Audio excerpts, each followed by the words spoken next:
প্রিয় ডিজাইনার বন্ধুরা, তাদের সবাইকে স্বাগতম জানিয়ে শুরু করছি আজকের আলোচনা।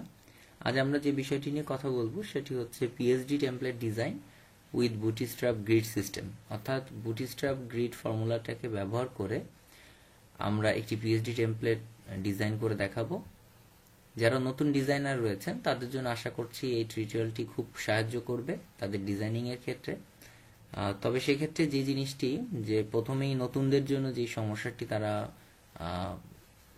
যেই সমস্যাটির সম্মুখীন তারা হন সেটি হচ্ছে যে ওয়েবসাইটের বিভিন্ন কন্টেন্ট সম্পর্কে তাদের ভালো ধারণা থাকে না, যার কারণে তারা কিভাবে ডিজাইনটি করবে, কোন কোন এলিমেন্টগুলি যোগ করবে সেই বিষয়টি নিয়ে তারা একটি কনফিউশনের ভিতরে বা দ্বিধাদ্বন্দ্বের ভিতরে থাকে।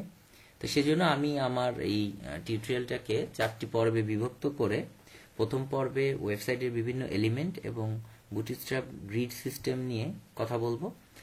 দ্বিতীয় এবং তৃতীয় পর্বে আমি ডিজাইনটি করে দেখাবো এবং চতুর্থ পর্বে মকআপ এবং অন্যান্য বিষয় নিয়ে কথা বলবো। তাহলে আসেন শুরু করা যাক। তো প্রথমেই আসুন আমরা একটা ওয়েবসাইট দেখি, তাহলে আমাদের ধীরে ধীরে ধারণা হবে যে কিভাবে আসলে একটি ওয়েবসাইট করা যেতে পারে।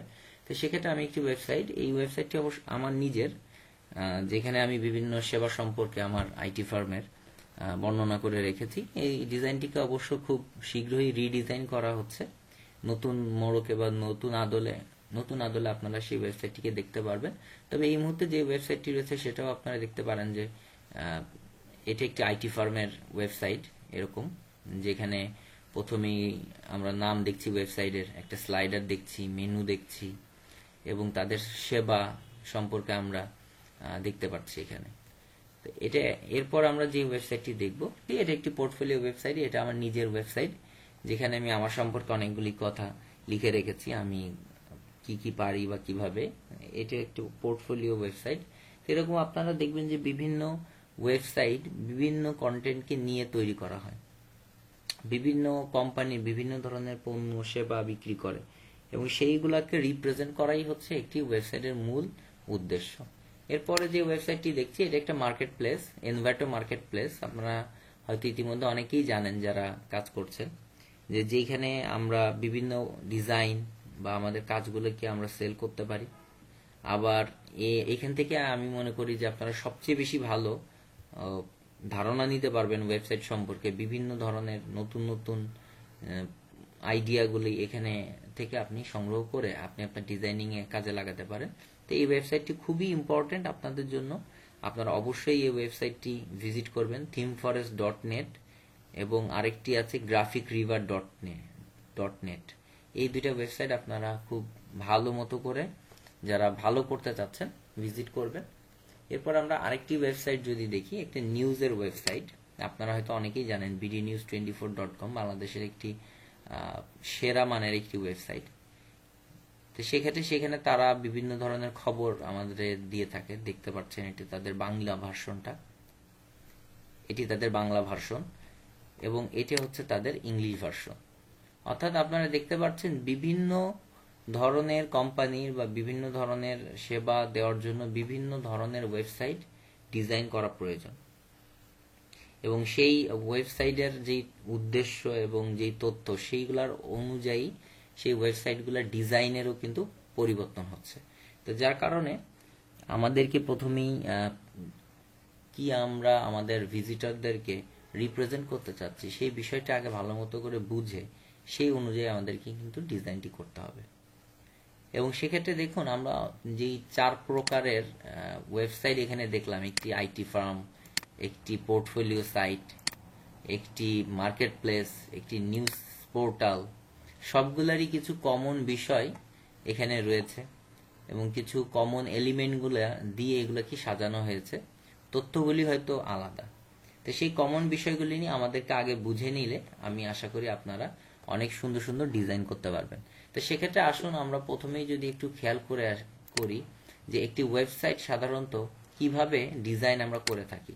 তো সেক্ষেত্রে প্রথমেই আমাদের যে জিনিসটি করা দরকার, যে কোনো একটি সাদা কাগজে কোনো একটি পেন্সিল দিয়ে অথবা পেন দিয়ে একটি স্কেচ আগে আমাদের করে নেওয়া দরকার, যে আমরা আসলে কি ডিজাইন করতে চাচ্ছি এবং সেটাকেই আমরা বলছি স্কেচ ডিজাইন। অর্থাৎ প্রথমেই আমরা ডিজাইনটিকে ফটোশপে করার আগে কাগজে কলমে স্কেচ করে দেখব, যেখানে আমরা আমাদের মূল ডিজাইনটার কিছু মার্কিং করে রাখতে পারি এভাবে।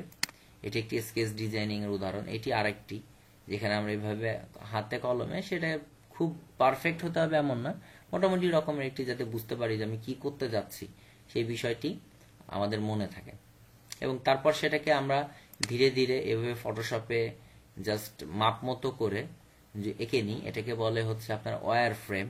এভাবে ওয়্যার ফ্রেম ডিজাইন আমরা করে নিতে পারি।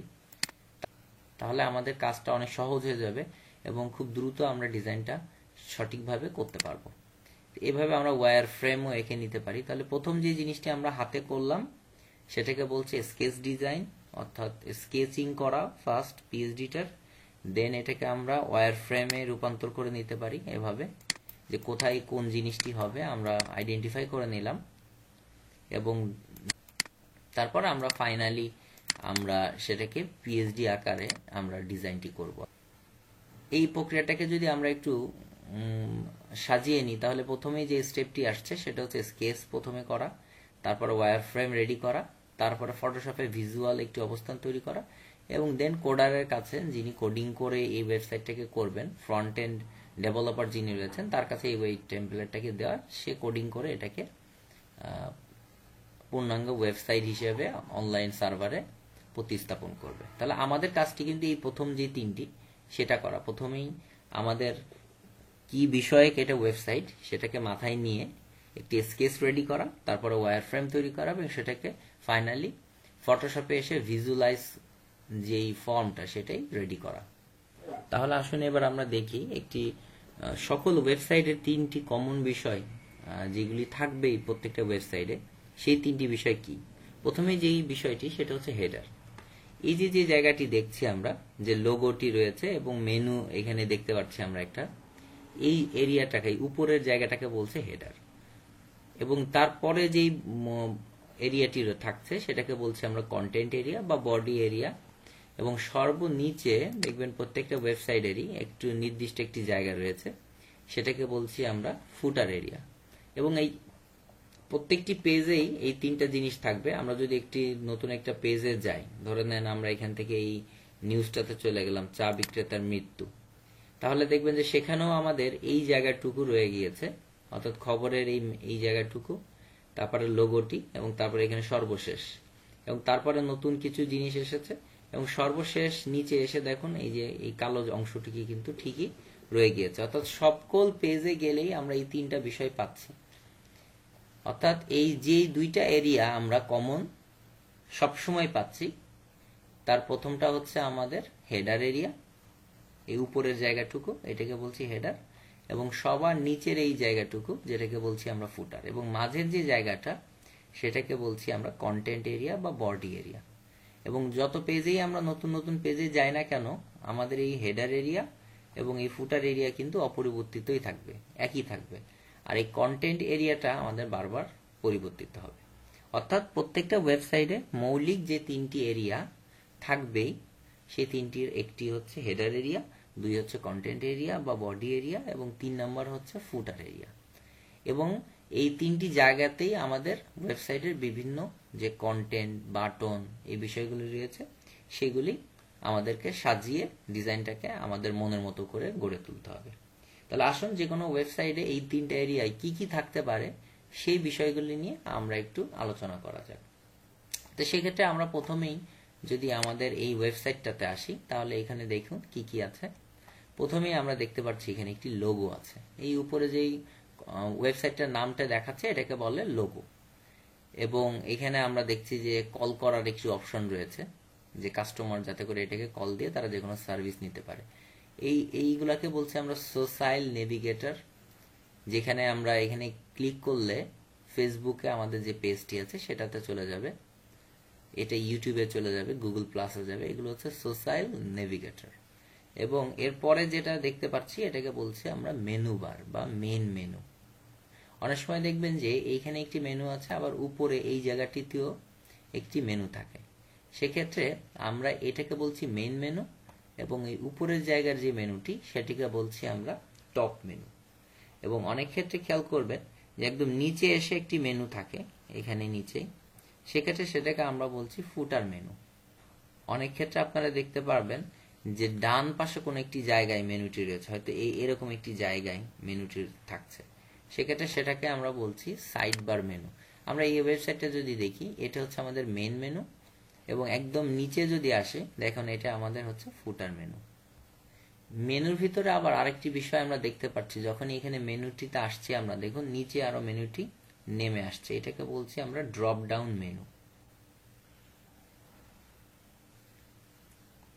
এই ওয়েবসাইটটিতে এসে দেখি এখানেও আমরা দেখতে পাচ্ছি অনেক ড্রপ ডাউন মেনু রয়েছে, যেখানে আমরা একটি মেনু থেকে আরো অনেকগুলি পেজে যেতে পারছি।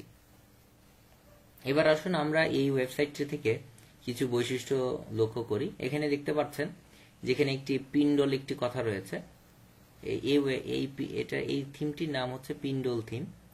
আপনারা এই থিম ফরেস্ট ওয়েবসাইটে যে পিন্ডল লিখে সার্চ করলে এই থিমটির মূল ডিজাইনটি আপনারা দেখতে পারবেন। এখানে খুব ভালোভাবে বর্ণনা করা আছে যে কোন বিষয়টির নাম কি, সেজন্য আমি এই থিমটাকেই আপনাদেরকে উদাহরণ হিসেবে দেখাচ্ছি। এবং এখানে দেখুন আমাদের কলিং অপশনগুলি রয়েছে, বা আমাদের ইমেল করব আমরা কোথায় সেটা দেওয়া আছে, এবং সেই সোশ্যাল আইকনগুলি কিন্তু এখানেও দেওয়া আছে অনেকগুলি, যে কোথায় কোথায় এদের সোশ্যাল ভিজিবিলিটি রয়েছে। এবং এরপরে রয়েছে মেনু এখানে, এবং সেই ড্রপ ডাউন মেনুগুলি। এবং এখানে দেখুন শর্ট কোর্সের ভিতরে প্রত্যেকটা অপশনের নাম ডিটেলস ভাবে দেওয়া আছে, যে অ্যাকর্ডিং বলতে কি বোঝায়, আর্টিকেল বলতে বোঝায় কি, বাটন কি, এবং এই ওয়েবসাইটটাই আপনারা দেখলে কন্টাক্ট ফর্ম কি, সেই বিষয়গুলি আপনাদের এখান থেকে ক্লিয়ার হয়ে যাবেন। শুধুমাত্র আমি খুব মৌলিক কয়েকটি বিষয় আপনাদের সাথে শেয়ার করছি। তার ভিতরে একটি বিষয় হচ্ছে লোগো, মেনু, এবং তারপরে যেটি এটাকে বলছে স্লাইডার, যেটা বারবার আমাদের চেঞ্জ হচ্ছে, বারবার তথ্য দিচ্ছে। এবং এখানে স্লাইডারের নেভিগেশন রয়েছে, যেখানে ক্লিক করলে আমরা নতুন নতুন স্লাইডার আমাদের চলে আসছে। তারপরে যেটা রয়েছে যে এখানে রয়েছে আমাদের ফিচার আইটেম, যে প্রথমেই আমরা 3টি ফিচার আইটেম রেখেছি আমরা কি ধরনের কাজ করি সেটাকে বোঝানোর জন্য। তারপরে আমরা এখানে একটি কলাম দেখতে পাচ্ছি, এখানে দেখতে পাচ্ছেন একটি ম্যাপের এরিয়া রয়েছে, এটা হচ্ছে কন্ট্যাক্ট ডিটেলস এরিয়া, যেখানে আমাদের অ্যাড্রেস এবং ইমেল, মোবাইল এগুলো ডিটেলস দেওয়া আছে। এবং এটাকে বলছে আমাদের ক্লায়েন্টস এরিয়া, অর্থাৎ এরা আমাদের কাছ থেকে সেবা গ্রহণ করছে। এবং নিচে আমরা যেই কথাটি বলেছি ফুটার এরিয়া, সেই ফুটার এরিয়ার ভিতরে আমরা about us, recent post, Twitter এই বিষয়গুলি দেখতে পাচ্ছি। এবং সবার নিচে দেখুন যে আমাদের ফুটার মেনু রয়েছে, এবং এখানে লেখা সি 2015, সি অর্থ কপিরাইট 2015 পিন্ডল প্রিমিয়াম থিম ওয়ার্ডপ্রেস থিম। যখন আপনি যে ওয়েবসাইটটি করবেন সেই ওয়েবসাইটের নামে সেই কপিরাইটস এরিয়াটি আসবে, এবং ডিজাইন আপনার নাম আসবে। এইভাবে মূলত একটি পেজ ডিজাইন করা হয়। এবং আরো একটি বিষয় আপনারা হয়তো খেয়াল করেছেন, যখনই আমরা হোম থেকে পেজ বিল্ডার পেজে আসছি, এখানে রংটি পরিবর্তন হয়ে যাচ্ছে। প্রথমে কালো ছিল, এটা পরবর্তীতে নীল হচ্ছে, প্রত্যেকটা দেখেন গেলেই নীল হয়ে যাচ্ছে। আমরা যখনই কন্টাক্ট বক্সে আসছি সাদা থেকে একটু ডিফারেন্ট কালার হচ্ছে। এই যে মাউস আনলে রংটি বদলে যাওয়া, এটাকে বলে হোভারিং। এবং সেই বিষয়গুলো আমাদেরকে খেয়াল করতে হবে। এবং আমরা যখন পিএইচডি টেমপ্লেট হিসেবে ডিজাইন করব, তখন আপনারা দেখবেন যখন আমরা যেটার হোভারিং দেখাবো, সেটা একটি হোভারিং করে আমরা দেখালেই আমাদের কোডার বুঝতে পারবে যে বাকি হোভারিংটা কেমন হবে। যেমন আমরা এখানে হোমে যদি নীল কালার দিয়ে রাখি, তাহলে কোডার বুঝতে পারবে যে পরবর্তী যখনই আমরা যে জায়গাটায় মাউস নেব সেগুলো যেন নীল হয়ে যাবে। এই বিষয়গুলি তারা বুঝতে পারবে। এইভাবে সাধারণত মেনশন করে একটি পিএইচডি টেমপ্লেট ডিজাইন করা হয়। এখন আসুন যে একটি পিএইচডি করার ক্ষেত্রে আমরা এখানে দেখলাম অনেকগুলো পেজের সমন্বয়ে একটি ওয়েবসাইট তৈরি হয়েছে, কিন্তু আমরা চাইলে একটি পেজের ভিতরেও একটি ওয়েবসাইট ডিজাইন করতে পারি। যার একটি উদাহরণ আমি যদি দেখাই, আমার ওয়েবসাইটটি, যেখানে আপনারা দেখতে পাচ্ছেন যে হোম, আমরা যদি অ্যাবাউটে ক্লিক করি তাহলে দেখুন এই পেজটি নেমে নিচের দিকে অ্যাবাউটটি চলে আসলো। আরো নিচে যদি যাই, গ্যালারি, তার নিচে গেলে অ্যাওয়ার্ড অ্যান্ড সার্টিফিকেশন, তার নিচে গেলে কন্ট্যাক্ট, একদম নিচে আসলে আবার আমাদের মেনুটি, এবং সেখান থেকে হোমে ক্লিক করলে আবার হোমে চলে আসছে। অর্থাৎ পুরো ওয়েবসাইটটি কিন্তু একটি পেজের ভিতরে সম্পূর্ণ করা হয়েছে, যার কারণে এই পেজগুলোকে বা এই ওয়েবসাইটগুলোকে বলা হচ্ছে অন পেজ টেমপ্লেট। যদি এরকম হয় যে একটি জায়গা থেকে আরো অনেকগুলি আমি অ্যাবাউট দিলে নতুন আর একটি পেজ লোড হবে, তখন সেটাকে বলা হয় মাল্টিপল পেজ ওয়েবসাইট। আমরা করে দেখাবো আজকে মূলত একটি one page template. One page টেমপ্লেটের আরেকটি উদাহরণ যদি আমরা দেখি, যে এই ওয়েবসাইটটি যদি আপনারা দেখেন, যে সেখানে প্রথমে একটি মেসেজ দেওয়া রয়েছে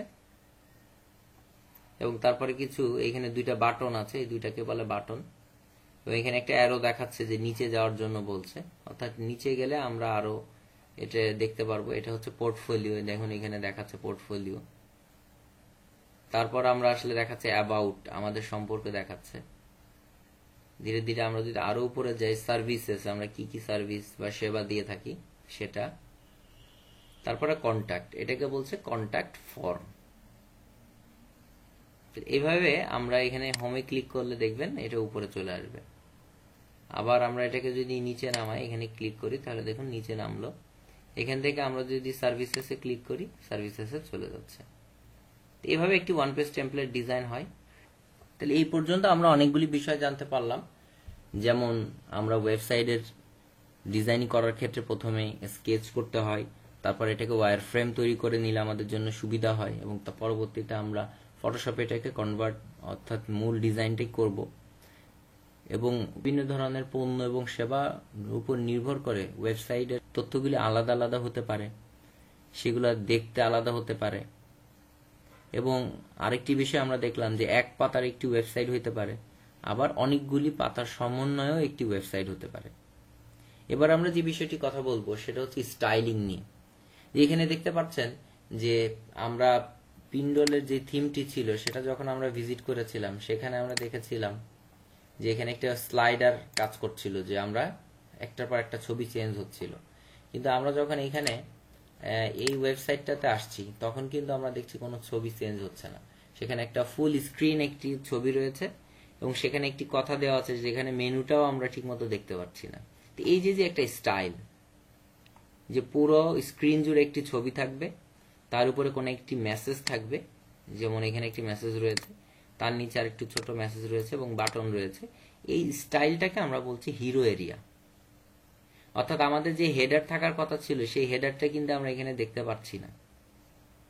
আমাদের যে ফুটারটা ছিল সেটা কিন্তু ঠিকই আছে, এটা হয়তো আমাদের ফুটার, কিন্তু হেডারটা কিন্তু আমরা দেখতে পাচ্ছি না এইভাবে।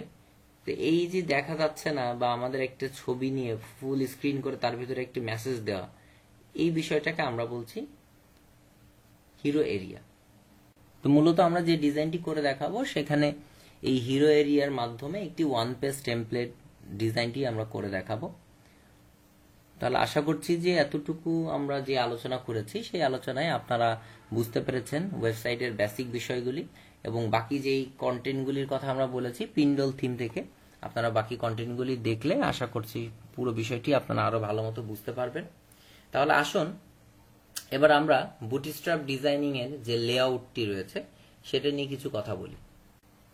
আমরা যে পিএইচডি টেমপ্লেটটি ডিজাইন করছি, সেই ডিজাইনটিকে মূলত একজন ফ্রন্ট এন্ড ডেভেলপার কোডিং এর মাধ্যমে পুনরায় ডিজাইন করে সেটাকে একটি সার্ভারে আপলোড করবে, এবং সেক্ষেত্রে সে আমাদের ডিজাইনের কালার কম্বিনেশন, ফন্ট, ছবি এগুলাকে ফলো করে হুবহু একটি ওয়েবসাইট রেডি করবে। তো সেক্ষেত্রে যাতে করে একজন ডেভেলপারের ডিজাইনটি করতে অনেক সুবিধা হয়, দ্রুত সেজন্য এই ডিজাইনটিকে সে তার কোডে ট্রান্সফার করতে পারে, সেজন্য আমরা একটি ফর্মুলা ব্যবহার করতে পারি, যেটাকে বলা হচ্ছে ট্রাইব গ্রিড সিস্টেম। অর্থাৎ দেখুন এখানে আমাদের ওয়েবসাইটে কন্টেন্টগুলোর সাইজ কত হবে এবং প্রধান কালারগুলি কি হবে, সেই বিষয়গুলি যখন আমরা কোড করে দিচ্ছি, তখন কোডারকে প্রতিবার সেই বিষয়গুলি লিখতে হচ্ছে। কিন্তু বুটস্ট্র্যাপ যদি আমরা ইউজ করি, সেক্ষেত্রে বুটস্ট্র্যাপ একটি default colour code, default size এবং ডিফল্ট কিছু কোডিং অটোমেটিক্যালি করে রাখছে। সেক্ষেত্রে কোডারকে সেই একই কোডগুলাকে বারবার লিখতে হচ্ছে না, এবং খুব দ্রুত সে ডিজাইনটাকে কোড HTML এবং CSS এ কনভার্ট করতে পারছে। তো সেই জন্য তাদের যে লেআউটটি তারা ব্যবহার করছে, নির্দিষ্ট আকৃতি, সেই আকৃতিতে আমরা ডিজাইনটি করব। তাহলে আমাদের আইটেমটির ব্যবহার উপযোগিতা খুব বৃদ্ধি পাবে, এবং সেটাই আমাদের মূল উদ্দেশ্য। তো সেক্ষেত্রে বুটস্ট্র্যাপে অর্থাৎ 12টি কলামে তারা ডিজাইনটিকে ডিজাইন করে থাকে। সেজন্য আমরাও 12টি কলাম ব্যবহার করে আমরা মূল ডিজাইনটি করব। আমাদের ডিজাইনকৃত কোনো একটি ওয়েবসাইট পূর্ণাঙ্গভাবে যখন তৈরি হয়ে যায় এবং এটাকে কোনো একটি সার্ভারে রাখা হয়, তখন এই ওয়েবসাইটটি বিভিন্ন মানুষ বিভিন্ন ধরনের ডিভাইসের মাধ্যমে এটা ভিজিট করে থাকে, যেমন laptop, desktop, iPad or mobile phone. এবং এই যখন বিভিন্ন ডিভাইসে এই ওয়েবসাইটগুলো দেখা হয়, তখন সেটার আকৃতি কিন্তু পরিবর্তিত হয়। এবং এই যে অটোমেটিক্যালি একই ওয়েবসাইট একটি বড় স্ক্রিনে একরকম একই যেরকম দেখা যাবে, সেটার সিমিলারিটি রেখে ছোট একটি ডিভাইস অর্থাৎ মোবাইল ডিভাইসে একই রকম একটি লুকস ধরে রাখা এবং একইভাবে ধারাবাহিকতা বজায় রাখা, যে প্রক্রিয়াটা, সেটাকে বলি আমরা অটো রেসপন্সিভ করা। অর্থাৎ যখন যেই ডিভাইসে আমরা ওয়েবসাইটটিকে ভিজিট করব, তখন সেই ডিভাইসের আকৃতিতে আমাদেরকে ওয়েবসাইটটি দেখানো হবে। এবং সেটার ক্ষেত্রেও এই বুটস্ট্র্যাপ ডিজাইনটি অনেক সহজে আমাদেরকে সেই কাজটি করার ক্ষেত্রে কোডারদেরকে হেল্প করে। সেই জন্যই মূলত আমরা এই বুটস্ট্র্যাপ ব্যবহার করে লেআউটটি বুটস্ট্র্যাপ গ্রিড সিস্টেম ব্যবহার করে আমরা এই ডিজাইনটি করব। এতক্ষণ অনেক কথা হলো, আসুন এবার আমরা মূল ডিজাইনিং এর দিকে যাই। সেক্ষেত্রে প্রথমেই আমরা ফটোশপটাকে অন করে নিই। ফটোশপটি অন হওয়ার পর আমরা ফাইল মেনুতে যাই এবং সেখানে গিয়ে নিউ ফাইল, ফাইলের নেম আমরা দিয়ে দিতে পারি ওয়ান পেজ টেমপ্লেট। এবং যেহেতু আমরা একটি ওয়েবের কাজ করছি, তাই আমাদের হিসাবটি হবে অবশ্যই পিক্সেলে। এবং আমরা ওয়াইড হিসেবে 1600 পিক্সেল গ্রহণ করছি এবং হাইট প্রথমত আমরা 768 নিচ্ছি। এটা আমাদের প্রয়োজন মাফিক, আমরা পরবর্তীতে বৃদ্ধি করব। রেজুলেশন সেক্ষেত্রে আমরা ব্যবহার করব, যেহেতু একটি ওয়েবের কাজ, প্রিন্ট হবে না, 72 পিক্সেল এবং কালার মোড 8GB রাখলেই আমাদের হচ্ছে। এবং আমরা ওকে চাপি, তাহলে আমরা একটি স্ক্রিন পেয়ে যাব। তাহলে আমরা একটা নতুন ফাইল নিলাম, যে ফাইলটির ওয়াইড হচ্ছে 1600 পিক্সেল এবং হাইট নিয়েছে আমরা 768 পিক্সেল। এবং ধীরে ধীরে আমরা এর হাইটটি বাড়াবো এবং আমাদের ডিজাইনটি কমপ্লিট করব। তো সেক্ষেত্রে ওয়াইড আমরা 1600 নিয়েছি, কিন্তু আমাদের বুটস্ট্র্যাপ ডিজাইনিং এর মাধ্যমে যদি আমরা এটাকে করতে চাই, তাহলে সেটার মোবাইলের জন্য সেই মোবাইলের সাইজে আমাদেরকে করতে হবে। স্ক্রিন, আমাদের ডেস্কটপ স্ক্রিনের জন্য যদি আমরা ডিজাইনটি করি, সেক্ষেত্রে ডেস্কটপ এর সাইজে আমাদেরকে করতে হবে। তবে আমরা মূলত ডেস্কটপ সাইজেই ডিজাইনটি করে দিব, পরবর্তীতে কোডার সেটাকে মোবাইল ভার্সন বা ট্যাবের সাইজে সে করে নিবে। তো সেক্ষেত্রে প্রথমেই আমাদের যে কাজটি দরকার, যে আমরা বুটস্ট্র্যাপের ওয়েবসাইটে গেলে আপনারা দেখবেন যে ডেস্কটপ ভিউয়ের জন্য তারা একটি সাইজ দিয়েছে, যেটি হচ্ছে 1170 পিক্সেলের ভিতরে তারা মূল ডিজাইনটিকে করছে এবং সেটাকে 12টি কলামে তারা বিভক্ত করে কাজটি করছে। তো সেক্ষেত্রে আমরা এখানে নিয়েছি 1600 পিক্সেল, অর্থাৎ আমরা যদি আমাদের 1170 যদি এতটুকু হয় বা এর থেকে বেশি হয়, আমরা চাচ্ছি যে দুই পাশে আমরা কিছু জায়গায় এক্সট্রা রাখতে, যাতে করে ডিজাইনটি দেখতে ভালো লাগে বা ক্লিন লাগে। তো সেক্ষেত্রে আমরা এইখান থেকে 1170 আমরা চাইলে এখান থেকে মেপে নিতে পারি, কিন্তু সেটা আমাদের জন্য একটু কষ্টকর হচ্ছে। দেখুন আমাদের হিসাবটি দেখাচ্ছে ইঞ্চিতে, কিন্তু আমাদের হিসাবটি দরকার আমরা জানি কিসে, পিক্সেলে। সেক্ষেত্রে আমরা যে কাজটি করতে পারি, ভিউতে গিয়ে আমরা রুলারটিকে অ্যাক্টিভ করি অথবা কন্ট্রোল-R চেপে এবং এখানে মাউস এনে রাইট বাটন চেপে ইঞ্চি থেকে ভ্যালুটাকে পিক্সেলে আমরা করে দিই। তাহলে আমরা যদি এখানে এটাকে টেনে নিয়ে আসি, তাহলে দেখুন এখন আমাদেরকে কিন্তু দেখাচ্ছে পিক্সেলে, হিসাবটি দেখাচ্ছে। সেক্ষেত্রে এভাবে আমরা 1170 করে নিতে পারি হিসাব। এবং যেহেতু আমরা বলেছি যে 12টি গ্রিড আমাদের করতে হবে, 12টি কলাম আমাদের লাগবে, আমরা চাইলে এভাবে টেনে টেনে একটি একটি করে কলাম নিয়ে মাপ দিয়ে দিয়ে কিন্তু আমরা কাজটি করতে পারি, কিন্তু সেই কাজটি আমাদের জন্য অনেক সময় সাপেক্ষ হবে এবং একটু কষ্টকারী হবে। তো যার কারণে আমরা এভাবে কাজটি না করে আমরা ফটোশপের সহযোগিতা নিয়ে এটাকে সুন্দর মতো গ্রিডিং করতে পারি এবং গাইডগুলি দিয়ে, এবং আমরা ডিজাইনটি খুব দ্রুত তৈরি করতে পারি। সেক্ষেত্রে আমরা প্রথমে ভিউতে যাব, গিয়ে নিউ গাইড লেআউটে যাই তাহলে সেখানে আপনারা দেখবেন যে দেওয়া আছে কলাম, রো, এরকম অনেকগুলি অপশন দেওয়া আছে। সেখানে আমরা কলামের জায়গাটাতে 12 লিখে দিব এবং গাটারের জায়গাতে আমরা 30 পিক্সেল আমরা করে দিব। আমরা যদি এখানে আগে থেকে এই পিক্সেল ভ্যালুটা ওকে করি তাহলে এখানে অটোমেটিক্যালি পিক্সেলই আসবে।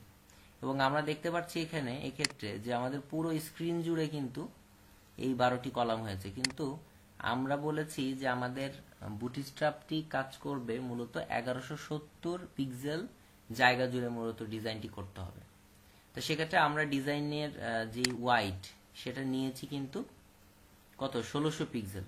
তো সেক্ষেত্রে আমাদের একটু হিসাব করতে হতে পারে, ক্যালকুলেটর আমরা নিয়ে আসতে পারি আপনাদের সহযোগিতার জন্য, যে 1600 পিক্সেল যে জায়গাটুকু রয়েছে সেখান থেকে আমাদের মূল ডিজাইনটি কাজ করবে বা করতে হবে 1170 পিক্সেলের ভিতর।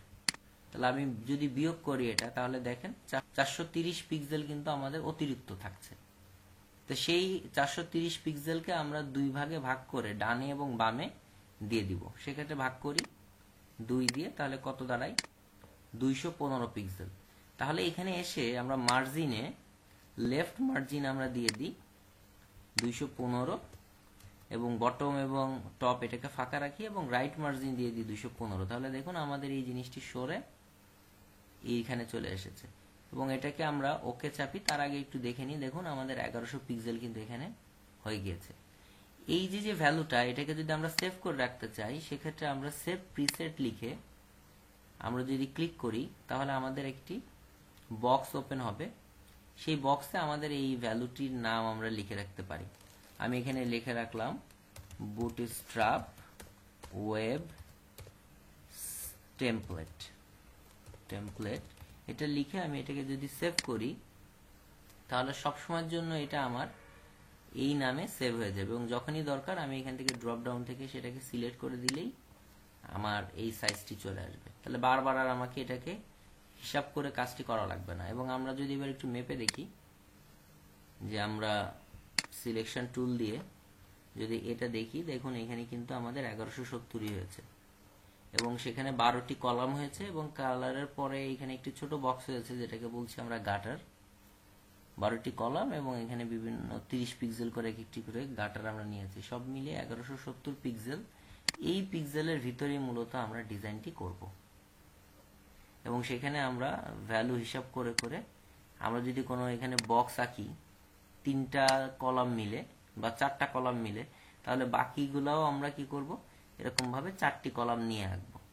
তাহলে আমাদের ডিজাইনটি দেখতে সুন্দর হবে। যদি আমরা এখানে 3টি নিয়ে কোনো একটি কাজ করি তাহলে বাকি জায়গাগুলো আমরা 3টি নিয়ে করব, যদি 2টা নিয়ে করি তাহলে 2টা নিয়ে করব। এইভাবে যদি মিলিয়ে মিলিয়ে আমরা ডিজাইনটি করি তাহলে আমরা খুব দ্রুত এই ডিজাইনটি শেষ করতে পারবো এবং কোডারের জন্য সেই ডিজাইনটি কোডিং করাটাও অনেক সহজ হয়ে যাবে। তা আজকে আমরা এই পর্যন্তই আমাদের আলোচনা শেষ করছি এখানেই, এবং আগামী পর্বে অর্থাৎ দ্বিতীয় পর্বে আমরা এটা দিয়ে আমরা পরবর্তী ডিজাইনের কাজ করব। তৃতীয় পর্বে আমাদের সেই ডিজাইনটিকে শেষ করব এবং চতুর্থ পর্বে আমরা এটাকে মক আপ করে কিভাবে মার্কেট প্লেস আপনি জন্য প্রস্তুত করতে পারেন সেই বিষয়টিও আমরা দেখাবো। তো ধন্যবাদ আজকে আমার এই আলোচনা শোনার জন্য এবং পরবর্তী পর্বে দেখার আমন্ত্রণ জানিয়ে আজকের মতো বিদায় নিচ্ছি। ধন্যবাদ সবাইকে।